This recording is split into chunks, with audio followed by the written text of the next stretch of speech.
Courage to speak up. Leadership isn't just about action.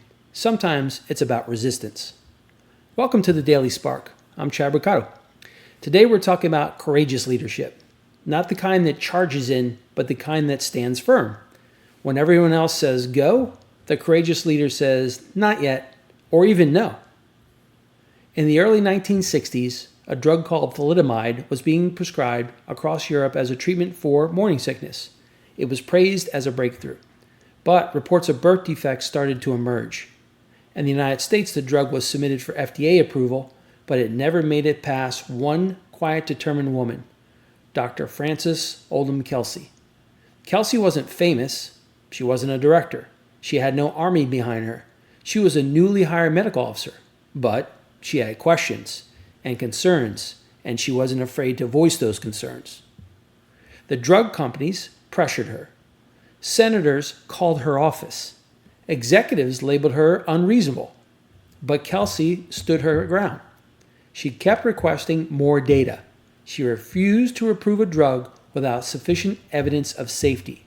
And just so you know, the birth defects from that drug were horrific. Her resistance wasn't loud, but it was powerful. And because of her courage, thalidomide was never approved in the U.S., saving thousands of babies from devastating birth defects. President Kennedy later awarded her the nation's highest civilian service honor. But her true legacy is this: she protected lives by doing what leaders often fail to do: pause, question, and say no when needed. Courage in leadership isn't always about pushing forward. Sometimes it's about standing still when the crowd is moving. Look, we all face pressure to follow the trend, meet the deadline, approve the policy, close the deal. But ask yourself, what does integrity require? What's the potential cost of silence? You don't need a badge or a title to show courage. You just need a voice and a spine. Here's a reflection prompt.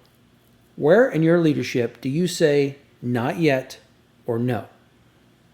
And your daily spark? Sometimes leadership is holding the line when everyone else moves. Hey, thanks for being here on the Daily Spark.